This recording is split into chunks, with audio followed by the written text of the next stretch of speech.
ആരോഗ്യം നോക്കുന്ന ഒരു ശരാശരി മലയാളി എപ്പോഴും പറയുന്ന ഒരു കാര്യമുണ്ട്. അയ്യോ, ചോറ് കാണുമ്പോഴേ പേടിയാണ്, ചോറ് ഞാൻ കഴിക്കാറില്ല. ചോറ് കഴിക്കണമെന്നുണ്ട്, പക്ഷെ എത്ര അളവ് ചോറ് കഴിക്കണം, ഈ ചോറ് കഴിച്ചാൽ ഷുഗർ കൂടുമ്പോൾ വണ്ണം വയ്ക്കുമോ എന്നൊക്കെയുള്ള ഭയമാണ്. സത്യമല്ലേ?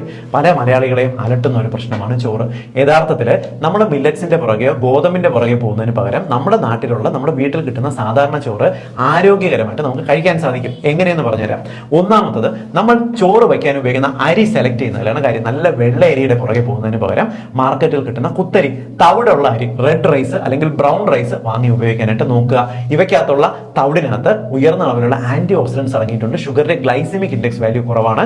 കുറച്ച് കഴിച്ചാൽ തന്നെ പെട്ടെന്ന് വയറ് നിറയാൻ ഈ കോമ്പിനേഷൻ സഹായിക്കുകയും ചെയ്യും. അതുകൊണ്ട് തവിടുള്ള അരി വാങ്ങി പാകം ചെയ്യാനായിട്ട് നോക്കുക. ഇനി പാകം ചെയ്താൽ കഴിക്കേണ്ട അളവ് പറഞ്ഞുതരാം. നമ്മുടെ ഒരു കൈപ്പത്തി ഇങ്ങനെ എടുത്ത് കുത്തുമ്പോൾ അതിനകത്ത് എത്ര അളവ് ചോറ് കൊള്ളും, അത്രയും മാത്രം നിങ്ങൾക്ക് ഉച്ചയ്ക്ക് ചോറ് കഴിക്കാം. അതായത് ഒരു കൈപ്പത്തി, ഇപ്പൊ ചെറിയ കുട്ടികളാണെങ്കിൽ ചെറിയ കൈപ്പത്തി ആയിരിക്കാം, അത്യാവശ്യം വലിയ ആൾക്കാർ, ശരീരഭാരമുള്ളവർക്ക് ഇത്തിരി വലിയ കൈപ്പത്തി ആയിരിക്കാം, അത്രയും അളവ് ചോറ് നിങ്ങൾക്ക് കഴിക്കാം. അതോടൊപ്പം ഒരു ഇലക്കറി ഉണ്ടായിരിക്കണം, ഒരു പ്രോബയോട്ടിക് മോരുണ്ടായിരിക്കണം, നിറയെ പ്രോട്ടീൻ. എത്ര അളവ് ചോറ് എടുക്കുമോ അത്രയും പ്രോട്ടീൻ. വെജിറ്റബിൾ പ്രോട്ടീൻ ആണെന്നുണ്ടെങ്കിൽ പയർ, കടല, പരിപ്പ്, ഇല്ലെങ്കിൽ ആനിമൽ പ്രോട്ടീൻ ആണെന്നുണ്ടെങ്കിൽ മീനോ ഇറച്ചിയോ മുട്ടയോ ഉപയോഗിക്കാവുന്നതാണ്. അപ്പോൾ അത്യാവശ്യത്തിന് പ്രോട്ടീനും ഫൈബറുകളും പ്രോബയോട്ടിക്കും ചേർന്നിട്ടുള്ള, നിറയെ തവിടുകൾ ചേർന്നിട്ടുള്ള ഒരു നല്ലൊരു ചോറ് നിങ്ങൾക്ക് കഴിക്കാവുന്നതാണ്.